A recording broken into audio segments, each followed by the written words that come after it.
नमस्कार दोस्तों, YouTube channel Kritika coaching HP में आपका स्वागत है।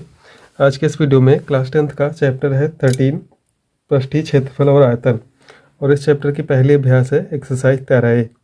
तो इस एक्सरसाइज का पहला क्वेश्चन है कि एक खिलौना त्रिज्या 3.5 सेंटीमीटर वाले एक शंकु के आकार का है जो उसी त्रिज्या वाले एक अर्धगोले पर अध्यारोपित है।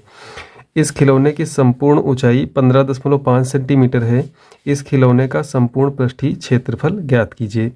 यानी कि जो एक खिलौना है जिसकी त्रिज्या है 3.5 सेंटीमीटर, एक शंकु के आकार का है और एक अर्धगोला है जिसकी त्रिज्या शंकु की त्रिज्या के बराबर है 3.5 सेंटीमीटर, उस पर अध्यारोपित है। तो इस खिलौने का संपूर्ण ऊंचाई जो है 15.5 आपको दी है और संपूर्ण पृष्ठीय क्षेत्रफल ज्ञात करना है। तो सबसे पहले चित्र देख लेते हैं। यहाँ पर एक चित्र बना हुआ छोटा सा, तो नीचे है अर्धगोला और अर्धगोले के ऊपर बना है एक शंकु। तो अर्धगोला और शंकु की जो त्रिज्या है वो दोनों समान है, यानी कि 3.5 सेंटीमीटर है, और खिलौने की जो कुल ऊंचाई है, संपूर्ण ऊंचाई वो 15.5 सेंटीमीटर है। यहाँ पर जो अर्धगोले की त्रिज्या होती है तो ये त्रिज्या 3.5 है, तो इधर से यहाँ तक की भी जो होगी वो त्रिज्या ही कहलाएगी। तो ये जो ऊंचाई होगी वो त्रिज्या के बराबर होगी। तो 3.5 सेंटीमीटर अगर निकाल देंगे 15.5 सेंटीमीटर से, तो जो शंकु की ऊंचाई बचती है, सीधी वाली ऊंचाई, वो बचती है आपकी 12 सेंटीमीटर। यहाँ से यहाँ तक की दूरी 12 सेंटीमीटर और यहाँ से यहाँ तक की दूरी 3.5 सेंटीमीटर, कुल ऊंचाई मिला करके हो जाती 15.5 सेंटीमीटर। तो यहाँ पर आपको शंकु की ऊंचाई प्राप्त हो गई और शंकु की त्रिज्या, अर्धगोले की त्रिज्या 3.5 सेंटीमीटर दी हुई है। तो खिलौने की त्रिज्या r बराबर 3.5 सेंटीमीटर, ऊंचाई जो पूरी ऊंचाई है 15.5 सेंटीमीटर, शंक्वाकार भाग की ऊंचाई स्मॉल h से लिख लेंगे, 15.5 से 3.5 माइनस करेंगे, बचेगी 12 सेंटीमीटर। इसकी तिर्यक ऊंचाई की गणना कर लेते हैं क्योंकि संपूर्ण पृष्ठीय क्षेत्रफल में इसकी ज़रूरत लगेगी। तो L बराबर होता है √r² + h²। यहाँ पर मान रखेंगे तो 3.5 का जो वर्ग करेंगे 12.25 होगा और 12 का स्क्वायर 144 सेंटीमीटर। इन दोनों को जोड़ेंगे 156.25 सेंटीमीटर आएगा और जब इनका वर्गमूल लेंगे तो आ जाएगा 12.5 सेंटीमीटर। यहाँ से तिर्यक ऊंचाई L निकालने के बाद खिलौने का जो संपूर्ण पृष्ठीय क्षेत्रफल है उसका फार्मूला लगाएंगे। तो यहाँ पर खिलौना जो है दो आकारों में है, एक है शंकु, दूसरा है अर्धगोला। तो शंकु का वक्रपृष्ठीय क्षेत्रफल का फार्मूला लगेगा प्लस अर्धगोले का वक्रपृष्ठीय क्षेत्रफल। शंकु का वक्रपृष्ठ का सूत्र होता है πr/l और अर्धगोले का वक्रपृष्ठ का सूत्र होता है 2πr²। तो दोनों सूत्रों को लिख करके इनको प्लस करेंगे। यहाँ पे कॉमन ले लेंगे, चूँकि त्रिज्याएं समान हैं इसलिए पाई और r कॉमन मिल जाएगा। तो ब्रैकेट में बचेगा यहाँ से L और यहाँ से बचेगा 2 × r। मान रखेंगे पाई का मान 22/7 गुणे त्रिज्या 3.5 सेंटीमीटर, L का मान जो शंकु की तिर्यक ऊंचाई है 12.5 आई है, प्लस 2 गुणे r का मान 3.5। हल करेंगे तो 7 से इसको काट देंगे, 7 × 1 = 7 और 3.5 को जब भाग करेंगे तो आ जाएगा 0.5। तो 22 गुणे 0.5 बचेगा और यहाँ पर 3.5 की गुणा कराएंगे 2 से तो हो जाएगा 7 और प्लस उसमें करना है 12.5। तो 12.5 में जब 7 को जोड़ेंगे तो ये हो जाएगा 19.5 और 22 की जब 0.5 से गुणा करेंगे तो आ जाएगा 11। अब 11 और 19.5 की गुणा करानी है जो कि हो जाएगा 214.5 सेंटीमीटर स्क्वायर। तो इस प्रकार जो खिलौना है एक अर्धगोले पर शंक्वाध्यारोपित है, इस खिलौने का संपूर्ण पृष्ठीय क्षेत्रफल 214.5 सेंटीमीटर स्क्वायर होगा। क्वेश्चन नंबर 2 है कि दवा का एक कैप्सूल एक बेलन के आकार का है जिसके दोनों सिरों पर एक एक अर्धगोला लगा हुआ है। पूरे कैप्सूल की लंबाई 14 mm है और उसका व्यास 5 mm है, तो इसका पृष्ठीय क्षेत्रफल ज्ञात कीजिए। तो क्वेश्चन के अनुसार सबसे पहले एक चित्र बना लेते हैं। तो यहाँ पर आप देख पा रहे होंगे कि यहाँ पर एक चित्र बना हुआ है और उस चित्र को पहले समझेंगे। तो एक दवा का जो कैप्सूल है इसके दोनों किनारों पर अर्धगोले लगे हुए हैं और तो कैप्सूल की कुल लंबाई दी है 14 mm और अर्धगोले का जो व्यास है यहाँ पर दिया है 5 mm। तो कुल जो 5 mm है ये यहाँ से यहाँ तक की दूरी होगी और इनकी जो आधी दूरी होगी यहाँ से ये त्रिज्या कहलाएगी। तो 2.5 mm यहाँ से यहाँ तक होगा और 2.5 mm इसकी ऊंचाई जो लंबाई है अर्धगोला की वो भी होगी। तो 2.5 mm इधर और 2.5 mm इधर निकल जाने के बाद कुल हो जाता है आपका 5 mm यानी कि व्यास के बराबर। तो 14 mm कुल लंबाई से 5 mm इनकी जो अर्धगोलाकार हैं इनकी लंबाई अगर निकाल देते हैं तो बीच का जो हिस्सा बेलनाकार है, बेलनाकार हिस्से की लंबाई बचती है 9 mm। तो बीच का जो हिस्सा बेलनाकार है उसकी लंबाई कह लें या फिर ऊंचाई कह लें, वो 9 mm है और त्रिज्या 2.5 mm अर्धगोले की त्रिज्या के बराबर होगी। दूसरी चीज़, जो अर्धगोले हैं दोनों समान हैं, जिनकी त्रिज्याएं क्या हैं, 2.5 mm है। तो यहाँ पर लिख लेते हैं कि अर्धगोलाकार भाग जो है उसका व्यास दिया है 5 mm, तो त्रिज्या हो जाएगी 5/2 mm। उसके बाद कैप्सूल की कुल लंबाई है 14 mm, बेलनाकार भाग की लंबाई 14 - 5 = 9 mm बचेगी। अब इसका संपूर्ण पृष्ठीय क्षेत्रफल अगर निकालना है तो उसके लिए बेलन का वक्रपृष्ठ का सूत्र प्लस 2 गुणे अर्धगोले का वक्रपृष्ठ। चूंकि अर्धगोले 2 हैं इसलिए उसको 2 से गुणा करा लेंगे। तो बेलनाकार जो भाग है उसका वक्रपृष्ठीय क्षेत्रफल का सूत्र होता है 2πRh प्लस 2 गुणे 2πr²। जो अर्धगोले का वक्रपृष्ठ होता है उसके सूत्र का 2 गुना कर देंगे। यहाँ पर 2πr आपका कॉमन मिल सकता है दोनों में, चूंकि त्रिज्याएं समान हैं इसलिए 2πr कॉमन लेंगे तो ब्रैकेट में बचता है h + 2r। यहाँ पर मान रख देंगे तो 2 पाई का मान 22/7 इंटू त्रिज्या है आपकी 5/2। ऊंचाई जो है बेलनाकार हिस्से की h वो 9 प्लस 2 गुणे r का मान 5/2। यहाँ से आप 2 और 2 को कैंसिल कर सकते हैं। दूसरी चीज़, यहाँ से 2 और 2 को कैंसिल कर सकते हैं। 22 5 की गुणा करा लेंगे 110 हो जाएगी। 110 के बटे में 7 है और 9 और 5 यहाँ से जुड़ करके 14 होगा। 7 से आप इसको भी काट सकते हैं, 7 एकम 7 दूनी 14। 110 और 2 की गुणा होगी तो 220 mm²। ये जो दवा का कैप्सूल है इसका कुल पृष्ठीय क्षेत्रफल होगा। क्वेश्चन 3 है कि ऊंचाई 2.4 सेंटीमीटर और व्यास 1.4 सेंटीमीटर वाले एक ठोस बेलन में इसी ऊंचाई और इसी व्यास वाला एक शंक्वाकार खोल काट लिया जाता है। एक बेलन दिया हुआ है और बेलन की जो ऊंचाई है 2.4 सेंटीमीटर, व्यास 1.4 सेंटीमीटर, और इसमें से क्या किया जाता है, इसी ऊंचाई और इसी व्यास का, यानी कि जो ऊंचाई बेलन की है वही ऊंचाई आपके शंकु की है और जो व्यास बेलन का है वही व्यास जो है शंक्वाकार जो खोल काटा गया है उसका है।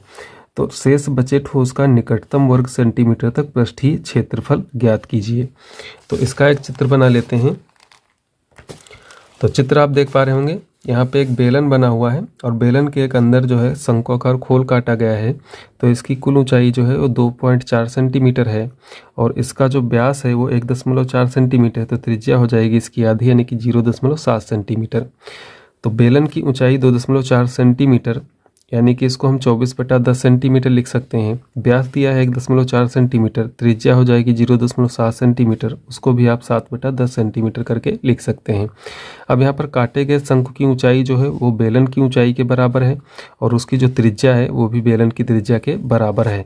तो जो शेष ठोस बचता है, तो शेष बचे ठोस का पृष्ठीय क्षेत्रफल जो होगा वहाँ पर बेलन का वक्रपृष्ठ, जो बाहर का हिस्सा बेलन का है उसका वक्रपृष्ठ प्लस आधार का क्षेत्रफल, यहाँ पर जो नीचे का आधार है इसका क्षेत्रफल, प्लस शंकु का वक्रपृष्ठ। अब इसमें जो शंकु काटा गया है तो इसमें एक ठोस बेलन है, ठोस बेलन से शंकु काटने पर उसके अंदर शंकु की जैसी आकृति बनी रह जाएगी, तो उस शंकु का वक्रपृष्ठीय क्षेत्रफल। अब शंकु का वक्रपृष्ठीय क्षेत्रफल निकालना है तो शंकु की तिर्यक ऊंचाई भी चाहिए। तो L बराबर होता है √r² + h²।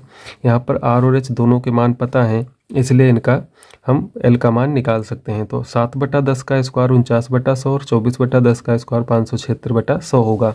चूँकि हर समान है इसलिए इनको जोड़ेंगे तो 625/100 हो जाएगा। अगर वर्गमूल लेते हैं तो 625 का वर्गमूल 25 होता है और 100 का वर्गमूल 10 होगा, तो 25/10 आएगा और 25/10 को आप 2.5 सेंटीमीटर करके लिख सकते हैं। इसके बाद संपूर्ण पृष्ठीय क्षेत्रफल निकालना है।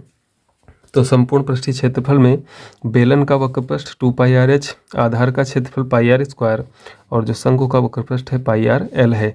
यहाँ से आपको πr कॉमन मिल सकता है तो 2h + r + l ब्रैकेट में बचेगा।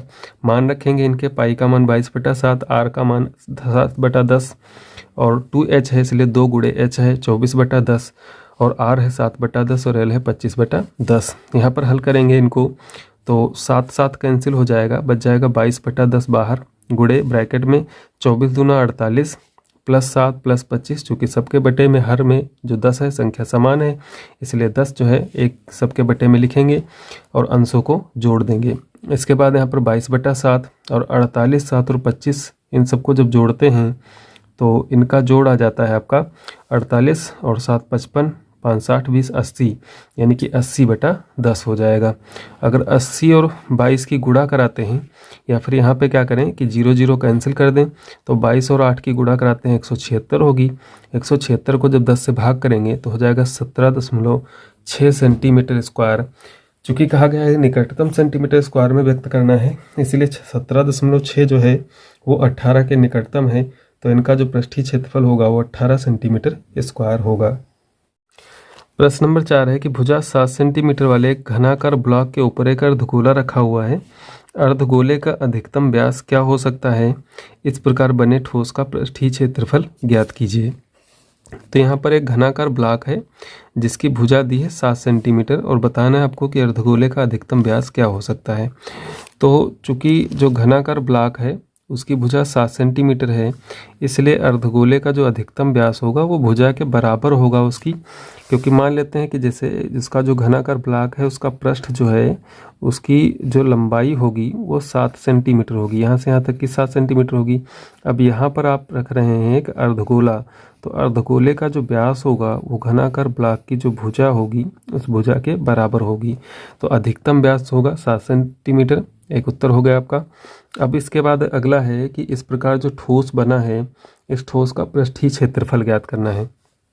तो ठोस का पृष्ठीय क्षेत्रफल बराबर घन का संपूर्ण पृष्ठीय क्षेत्रफल प्लस अर्धगोले का वक्र पृष्ठ और उसमें से माइनस कर देंगे अर्धगोले के आधार का क्षेत्रफल।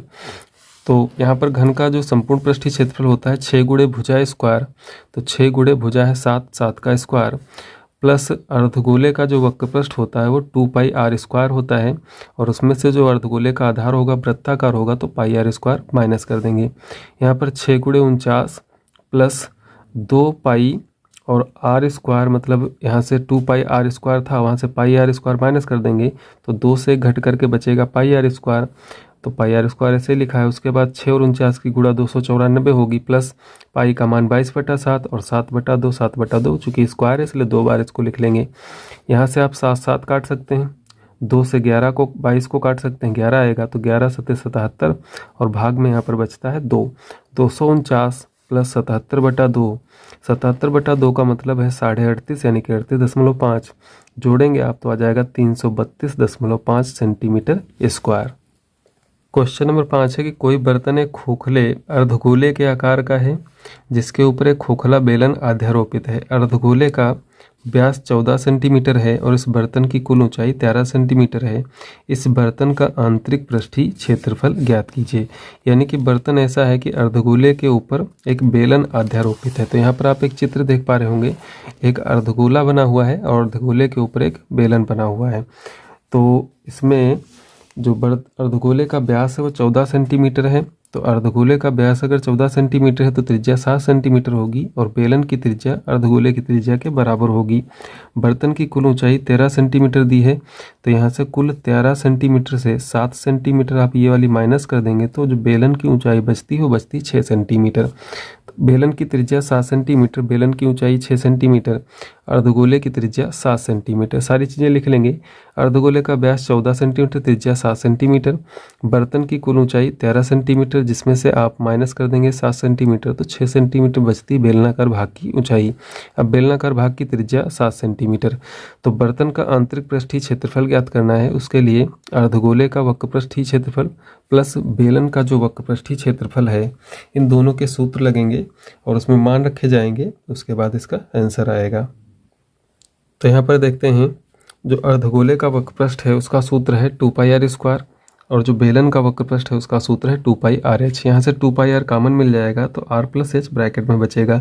2 × पाई का मान 22/7, त्रिज्या है 7 सेंटीमीटर और r का मान 7 और h का मान 6 सेंटीमीटर। यहाँ से 7 7 आप कैंसिल कर सकते हैं तो 22 दूना 44 और 7 तो 6 जुड़ करके 13, 44 × 13 सेंटीमीटर स्क्वायर यानी कि 572 सेंटीमीटर स्क्वायर इसका उत्तर होगा। क्वेश्चन नंबर 6 है कि कोई तंबू एक बेलन के आकार का है जिस पर एक शंकु अध्यारोपित है यदि बेलनाकार भाग की ऊंचाई और व्यास क्रमशः 2.1 मीटर और 4 मीटर है तथा शंकु की तिर्यक ऊंचाई 2.8 मीटर है, इस तंबू को बनाने में प्रयुक्त कैनवास का क्षेत्रफल ज्ञात कीजिए। साथ ही ₹500 प्रति वर्ग मीटर की दर से इसमें प्रयुक्त कैनवास की लागत ज्ञात कीजिए। ध्यान दीजिए कि तंबू के आधार को कैनवास से नहीं ढका जाता है, यानी कि जो नीचे का हिस्सा आधार है उसको जो है कैनवास से नहीं ढका जाता है। तो आप यहाँ पर एक फिगर देख पा रहे हैं, जो कि ये फिगर है तो क्वेश्चन नंबर 7 का, लेकिन क्वेश्चन नंबर 6 का जो चित्र बनेगा वो भी इसी के जैसा बनेगा। तो यहाँ पर नीचे बेलन है और बेलन के ऊपर क्या है, शंकु अध्यारोपित है। तो जो आपको जानकारी दी है उसके आधार पर आप यहाँ से नोट कर लेंगे। तो बेलनाकार भाग की ऊंचाई दी है 2.1 मीटर, व्यास इसका दिया है 4 मीटर, तो त्रिज्या हो जाएगी 2 मीटर। शंकु की तिर्यक ऊंचाई L आपको दी है 2.8 मीटर। शंकु की त्रिज्या बराबर बेलन की त्रिज्या, यानी कि शंकु और बेलन की जो त्रिज्याएं हैं वो दोनों बराबर हैं, जो कि 2 मीटर के बराबर हैं। अब प्रयुक्त कैनवास का क्षेत्रफल जो लगना है, तो बेलन का वक्रपृष्ठीय क्षेत्रफल प्लस शंकु का वक्रपृष्ठीय क्षेत्रफल, इन दोनों के वक्रपृष्ठ के बराबर जो है कैनवास का क्षेत्रफल होगा। तो बेलन का वक्रपृष्ठ होता है 2πRh और शंकु का होता है πRL। यहाँ से पाई और r कॉमन हो जाएगा क्योंकि r जो है समान है दोनों में, तो ब्रैकेट में बचता है 2h + l। यहाँ पर 22/7 पाई का मान, r का मान 2 मीटर और 2 × h है, यानी कि 2 × 2.1 + 2.8 सेंटीमीटर जो तिर्यक ऊंचाई दी हुई है। 22 दूना 44/7 बाहर हो जाएगा और 21 दूना 42, यानी कि 4.2 + 2.8 दोनों को जोड़ेंगे तो हो जाएंगे 7। 7 यहाँ से कट जाएगा तो बचता है 44 वर्ग मीटर। अब चूंकि जो कैनवास की लागत है वो 500 रुपये प्रति वर्ग मीटर की दर से है, इसलिए 44 वर्ग मीटर की जो खर्चा होगा, लागत होगी, वो आपका 500 × 44 यानी कि 22,000 रुपये। 500 रुपये प्रति वर्ग मीटर की दर से 44 वर्ग मीटर की लागत आएगी। क्वेश्चन नंबर 7 है कि 8.25 मीटर ऊंचाई का लंबवृत्तीय बेलन के आकार का टेंट है। यहाँ पर कुल ऊंचाई दी है 8.25 मीटर और लंबवृत्तीय बेलन के आकार का एक टेंट है जिसके आधार का व्यास 30 मीटर है तथा ऊंचाई 5.5 मीटर है, यानी कि जो बेलनाकार हिस्सा है उसकी ऊंचाई 5.5 मीटर है और आधार का व्यास 30 मीटर है, तो त्रिज्या इसकी आधी 15 मीटर हो जाएगी। यहाँ पर एक लंबवृत्ताकार शंकु से घिरा हुआ है, यानी कि ऊपर एक शंकु बना हुआ है जिसका आधार क्या है, समान है, बेलन के आधार के बराबर है, जिसकी 45 रुपये प्रति वर्ग मीटर की दर से लगने वाले कैनवास का खर्च ज्ञात कीजिए। दोनों क्वेश्चन सेम है, तो इसका देखते हैं हल। क्वेश्चन नंबर 7 में यहाँ पे लिख लेंगे कि टेंट की जो कुल ऊंचाई है वो 8.25 मीटर है, बेलनाकार भाग की ऊंचाई 5.5 मीटर है, इसलिए शंक्वाकार भाग की ऊंचाई 8.25 से माइनस कर लेंगे 5.5 तो आती है 2.75 मीटर। अब यहाँ पर आधार का व्यास दिया है 30 मीटर, इसलिए त्रिज्या हो जाएगी 15 मीटर। तो टेंट का वक्रपृष्ठ ज्ञात करना है अगर, तो 2πRh + πRL का सूत्र लगेगा। यहाँ पर L आपको दिया नहीं है तो R और H की मदद से L का मान निकालना होगा। त्रिज्या है 15 और H का मान है 11/4, यानी कि जो 2.75 आया था उसको आप अगर हल करते हैं तो 11/4 के रूप में लिख सकते हैं। इसके बाद इसका वर्ग करना है दोनों को, 15 का वर्ग 225 और इसका वर्ग हो जाएगा 121/16। हल करेंगे तो 16 की गुणा कराएंगे 225 में, तो ये आपका आ जाएगा 3600 + 121/16। इनका जोड़ होता है 3721/16। 3721 जो है 61 का वर्ग होता है, इसलिए इनका वर्गमूल 61/4 करके आ जाएगा। इसके बाद अपने फार्मूले में इनका मान रख देंगे, तो πr कॉमन लेने पर बचता है 2h + l। यहाँ पर पाई का मान 22/7, r का मान 15, 2h है यानी कि 2 × h का मान 5.5 प्लस l है 61/4, यानी कि जो लंबाई है l का मान तिर्यक ऊंचाई वो क्या है 61/4।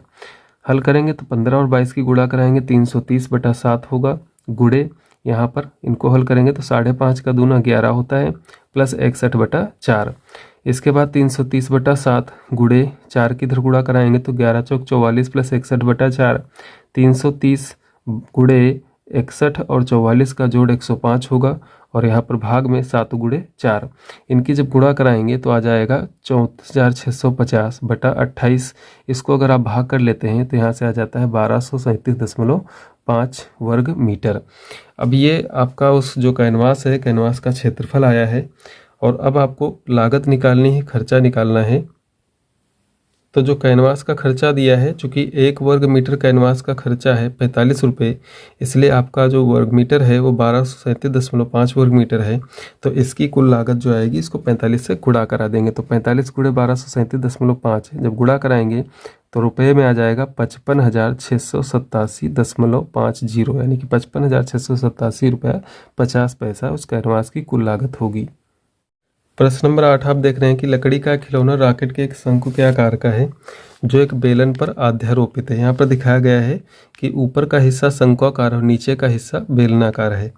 तो बेलन पर एक अध्यारोपित है। जैसा कि आकृति में दिखाया गया है, संपूर्ण रॉकेट की कुल ऊंचाई जो है वो 26 सेंटीमीटर है, जबकि शंक्वाकार भाग की ऊंचाई 6 सेंटीमीटर है। यहाँ से जो कुल ऊंचाई है 26 है और जो शंक्वाकार भाग की ऊंचाई है 6 सेंटीमीटर, इसका मतलब जो 20 सेंटीमीटर है वो बेलनाकार हिस्से की ऊंचाई है। तो शंक्वाकार भाग के आधार का व्यास 5 सेंटीमीटर और बेलनाकार भाग के आधार का व्यास 3 सेंटीमीटर। यहाँ पर शंकु का जो आधार है वो बड़ा है और जो बेलन का आधार है वो छोटा। तो बेलन के आधार का व्यास 3 सेंटीमीटर और शंकु के आधार का व्यास 5 सेंटीमीटर है। यदि शंक्वाकार भाग पर नारंगी रंग किया जाना है और बेलनाकार भाग पर पीला रंग किया जाना है तो प्रत्येक रंग द्वारा रॉकेट पर रंगे जाने वाला भाग का क्षेत्रफल ज्ञात कीजिए और पाई का मान आपको 3.14 लेना है। तो यहाँ पर फिगर आप देख ही रहे हैं। तो एक शंक्वाकार हिस्सा, एक बेलनाकार हिस्सा है। शंकु की ऊंचाई 6 सेंटीमीटर, बेलन की ऊंचाई 26 सेंटीमीटर। शंकु की जो त्रिज्या हो जाएगी, चूंकि व्यास इसका 5 सेंटीमीटर है इसलिए त्रिज्या 5/2 होगी और बेलन का व्यास 3 सेंटीमीटर है इसलिए इसकी त्रिज्या 3/2 होगी।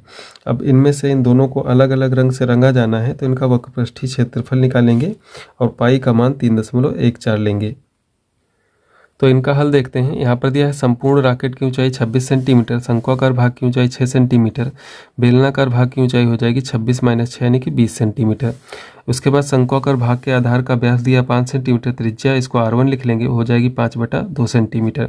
इसके बाद बेलनाकार भाग के आधार का व्यास 3 सेंटीमीटर, इसकी त्रिज्या को R2 करके लिख लेंगे 3/2 सेंटीमीटर।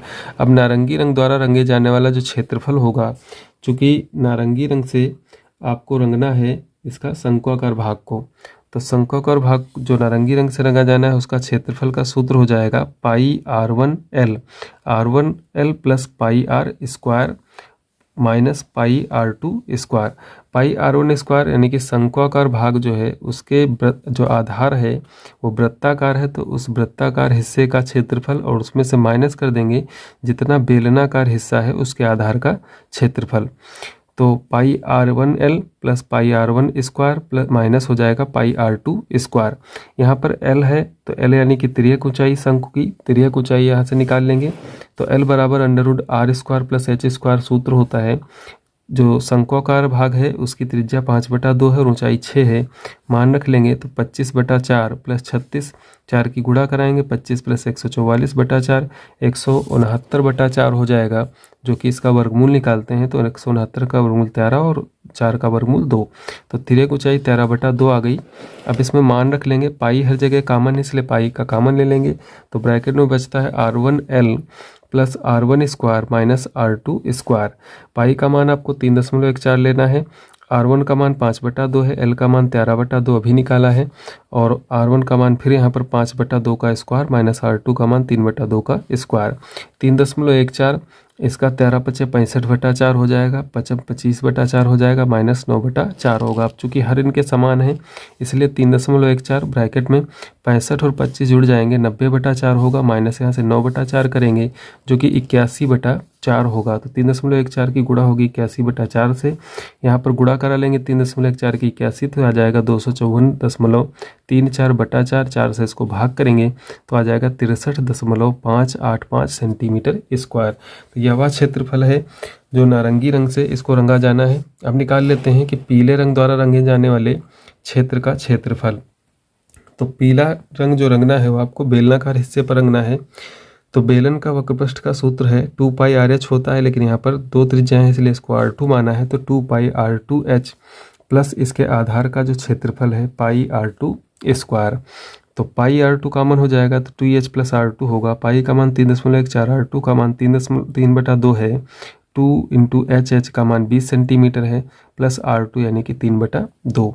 हल करेंगे तो 3.14 गुणे 3/2, 20 दूना 40 होता है, 40 और 2 की गुणा होगी 80 प्लस 3 83/2। यहाँ से इसको आगे हल करेंगे तो 3.14 गुणे यहाँ पर 83 और 3 की गुणा कराएंगे 249 बटे में 2 दूना 4, गुणा करेंगे तो आ जाएगा 781.86/4 और जब 4 से इसको भाग करेंगे तो 195.465 सेंटीमीटर स्क्वायर वह क्षेत्रफल होगा जिसको पीले रंग से रंगा जाना है। प्रश्न नंबर 9 है कि लकड़ी के एक ठोस बेलन के प्रत्येक सिरे पर एक अर्धगोला खोदकर निकालते हुए एक वस्तु बनाई गई है जैसा कि आकृति में दिखाया गया है। यदि बेलन की ऊंचाई 10 सेंटीमीटर है और आधार की त्रिज्या 3.5 सेंटीमीटर है तो इस वस्तु का संपूर्ण पृष्ठीय क्षेत्रफल ज्ञात कीजिए। यहाँ पर आप साइड में एक चित्र बनाए देख रहे होंगे, एक बेलन बना हो और उस बेलन के ऊपर हिस्से और नीचे हिस्से से एक अर्धगोला काट करके निकाल दिया गया है। यहाँ पर आपको बेलन की ऊंचाई दी है 10 सेंटीमीटर और आधार की त्रिज्या 3.5 सेंटीमीटर दी है, इसलिए जो अर्धगोला होगा अर्धगोले की त्रिज्या भी 3.5 सेंटीमीटर होगी और इस वस्तु का संपूर्ण पृष्ठीय क्षेत्रफल ज्ञात करना है। तो इसको हल करने के लिए चित्र आप देख ही चुके हैं। तो यहाँ पर बेलन की ऊंचाई 10 सेंटीमीटर, आधार त्रिज्या जो है 3.5 सेंटीमीटर है, प्रत्येक अर्धगोले की त्रिज्या भी 3.5 सेंटीमीटर होगी। संपूर्ण पृष्ठीय क्षेत्रफल निकालना है तो इसके लिए बेलन का जो वक्रपृष्ठ बाहर से हिस्सा है प्लस 2 गुणे अर्धगोले का वक्रपृष्ठ। बेलन के वक्रपृष्ठ का सूत्र होता है 2πRh प्लस अर्धगोले का होता है 2πr²। इसको दुगुना कर देंगे, यहाँ से कॉमन ले लेंगे 2πr तो ब्रैकेट में बचेगा h प्लस 2r। अब यहाँ पर 2 इंटू पाई का मान 22/7, त्रिज्या है 3.5 सेंटीमीटर, ऊंचाई है इसकी 10 सेंटीमीटर और 2 गुणे 3.5 यानी कि जो त्रिज्या दी हुई है। गुणा करेंगे तो 22 दूना 44 और 7 से इसको काट देंगे 0.5 आ जाएगा। यहाँ पर 3.5 का दूना होता है 7, 7 और 10 जोड़ेंगे 17, 44 और 0.5 की गुणा 22 होती है, 22 और 17 की गुणा कराएंगे तो 374 सेंटीमीटर स्क्वायर ये जो आकृति बनी है उसका संपूर्ण पृष्ठीय क्षेत्रफल होगा। क्वेश्चन नंबर 10 है कि 3 धातु के ठोस घन जिनकी भुजाएं क्रमशः 3, 4 और 5 सेंटीमीटर हैं, इनको पिघलाकर एक ठोस घन बनाया जाता है। इस प्रकार बने ठोस की भुजा ज्ञात कीजिए। यहाँ पर 3 ठोस घन दिए हुए हैं जिनकी भुजाएं दी हैं 3, 4, 5 सेंटीमीटर। इनको पिघला करके एक बड़ा ठोस घन ही बनाया गया है और उस घन की भुजा ज्ञात करनी है। तो यहाँ जब भी 2 या 3 या उससे अधिक किसी भी घन हो या घनाभ हो उसको पिघला करके कोई भी आकृति बनाई जाती है तो ऐसी कंडीशन में इनके जो आयतन रहते हैं वो हमेशा समान रहते हैं। तो 10 नंबर क्वेश्चन का हल देखते हैं। तो यहाँ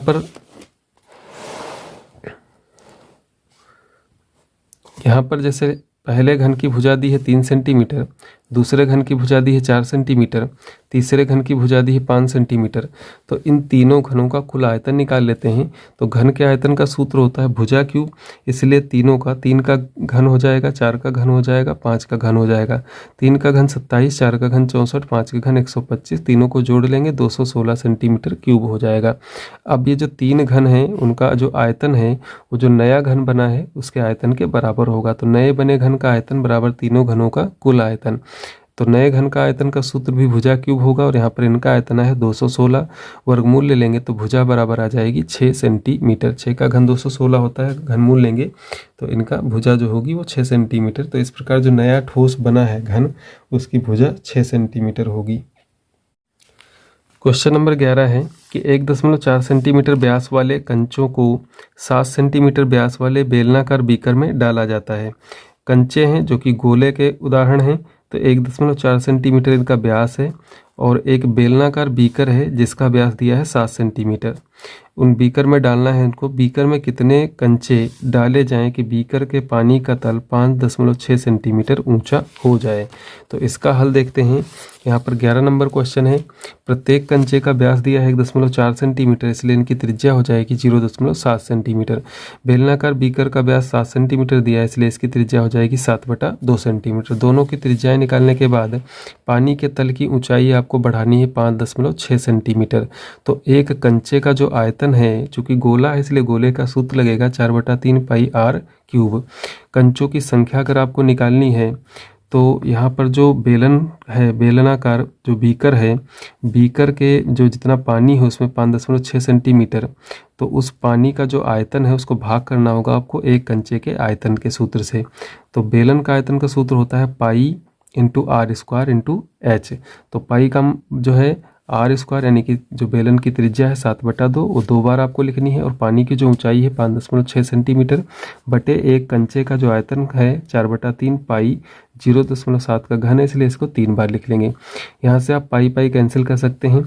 इसके बाद ये जो 7/2 और 5.6 है, तो बटे वाला 2 इसको नीचे आ जाएगा, तो 7 × 7 × 5.6 और 4/3 का जो 3 है वो ऊपर पहुँच जाएगा, तो × 3 नीचे बचता है आपका 4, और 3 बार आपका 0.7 और गुणे 2 बार ये 2 × 2 हल करेंगे यहाँ पे। तो इनको जो 0.7 था, इनको दशमलव हटा करके 3 बार है, इसलिए इनके दशमलव हटाने के बाद दशमलव यहाँ से हटाएंगे, एक स्थान है तो यहाँ पर 0 बढ़ा लेंगे यानी कि 10 लिखेंगे। तो ये 7 × 7 और जो 5.6 था, तो यहाँ पर 3 बार दशमलव के बाद 3 स्थान थे, इसलिए 1000 पूरा बढ़ना था, तो 1 10 जो है 5.6 में गुणा करेगा तो 56 हो जाएगा। 56 × 3 और 2 बार का जो 0.7 है, तो उसके 2 बार के 10 यहाँ पर लिखे हुए हैं। तो यहाँ पर 4 7 7 7 2 और 2 नीचे हो जाएगा। यहाँ से ये 7 2 बार आप काट देंगे 7, और उसके बाद 7 चौक 28, 28 दूना होता है 56, और ऊपर बचता है आपका 10.100, 100 300, 300 दूना 600, और नीचे बचता है 2 दूना 4। जब 600 को 4 से भाग कर आते हैं तो आता है 150। या आप कैसे भी इनको हल कर सकते हैं, जिस प्रकार आप हल कर पाएँ। यहाँ पर आपका कंचों की जो संख्या होगी वो 150 कंचे होंगे, जो बीकर में पानी के तल को 5.6 सेंटीमीटर ऊंचाई तक उसको उठाएंगे। प्रश्न नंबर 12 है, एक आयताकार टैंक का आधार 11 मीटर × 6 मीटर है और टैंक में 5 मीटर ऊंचाई तक पानी भरा है। यानी कि टैंक जो है वो घनाभाकार है, जिसकी आधार जो है 11/6 का है और पानी की ऊंचाई 5 मीटर है।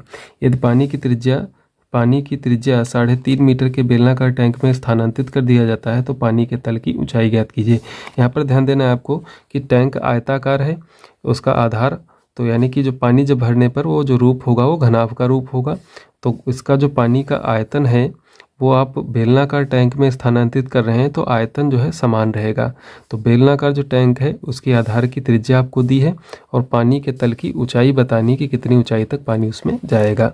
तो यहाँ पर है टैंक की लंबाई 11 मीटर, चौड़ाई 6 मीटर, पानी की ऊंचाई 5 मीटर। टैंक में भरे पानी का आयतन निकाल लेंगे, जो कि लंबाई गुणे चौड़ाई गुणे ऊंचाई, तो 11 × 6 × 5 मीटर क्यूब यानी कि 330 मीटर क्यूब उस आयताकार टैंक में पानी भरा हुआ है। अब बेलनाकार टैंक की त्रिज्या 3.5 मीटर है, माना पानी के तल की ऊंचाई h है।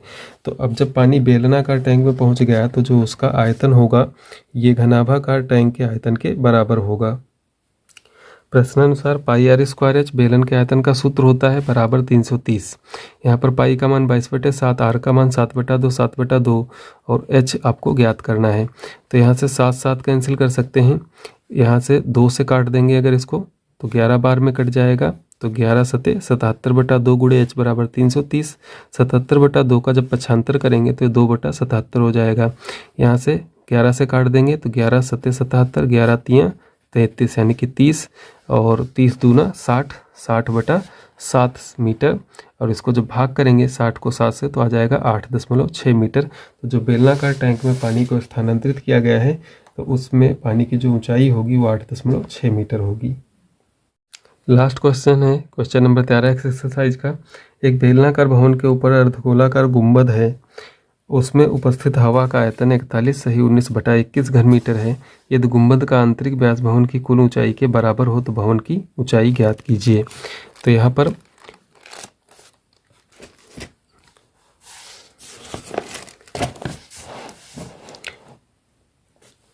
इसका हल देखते हैं कि माना भवन की ऊंचाई बराबर जो है वो गुंबद का आंतरिक व्यास यानी कि 2r मीटर है। जो भवन की ऊंचाई है गुंबद के आंतरिक व्यास के बराबर है, जो कि उसको हमने 2r माना है।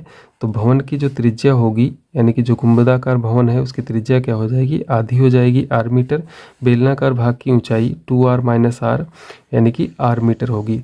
तो बेलनाकार भवन की ऊंचाई r होगी, भवन की त्रिज्या भी क्या होगी, r होगी। तो बेलनाकार भाग का आयतन निकालते हैं, जो कि सूत्र है पाई आर स्क्वायर एच। यहाँ पर मान रखेंगे पाई आर स्क्वायर, यहाँ पर एच का मान भी आर है, तो पाई आर क्यूब मीटर हो जाएगा। इसके बाद गुंबद का आयतन निकाल लेते हैं। गुंबद अर्धगोले का जैसा है, इसलिए अर्धगोले का सूत्र लगेगा 2/3 पाई आर क्यूब सूत्र रहेगा। तो भवन का कुल आयतन, बेलन का आयतन प्लस गुंबद का आयतन, बेलन का आयतन है पाई आर क्यूब प्लस गुंबद का आयतन है 2/3 पाई आर क्यूब। इनको जब आप जोड़ेंगे तो pi R cube plus 2/3 pi R cube, 3 की इधर गुणा कराएंगे तो 3 + 2 यानी कि 5/3 पाई आर क्यूब मीटर होगा। इसके बाद प्रश्नानुसार आते हैं कि भवन का जो कुल आयतन है उसमें उपस्थित हवा के आयतन के बराबर होगा, या यूँ कह लें कि भवन में जो हवा है उपस्थित उसका आयतन भवन के कुल आयतन के बराबर होगा। तो भवन का कुल आयतन है 5/3 पाई आर क्यूब, उसमें उपस्थित हवा है 41 सही 19/21। यहाँ पर 5/3 पाई का मान 22/7, आर क्यूब आर आपको निकालना है और इसकी इधर गुणा कराएंगे 21 41 की और प्लस करेंगे 19 तो हो जाएगा 880/21। आर क्यूब बाएं साइड में, बाकी जो 5/3 22/7 है इसको दाहिने साइड में ले जाएंगे तो ये पलट जाएंगे। तो 880/21 × 3/5 × 7/22। यहाँ पर इसको हल करेंगे तो 22 पंचे 110 होता है। 110 को जब 880 को भाग करेंगे तो 11 8 88 यानी कि यहाँ पर 8 आ जाएगा और 7 त्रिक 21 और 21 कैंसिल हो जाएगा। तो आर क्यूब बराबर होगा 8 के घनमूल ले लेंगे तो आर का मान हो जाएगा 2 मीटर। अतः भवन की ऊंचाई 2 × आर यानी कि व्यास के बराबर जो ऊंचाई थी, तो त्रिज्या आई है इसकी 2 मीटर, इसलिए 2 × 2 यानी कि 4 मीटर भवन की कुल ऊंचाई होगी।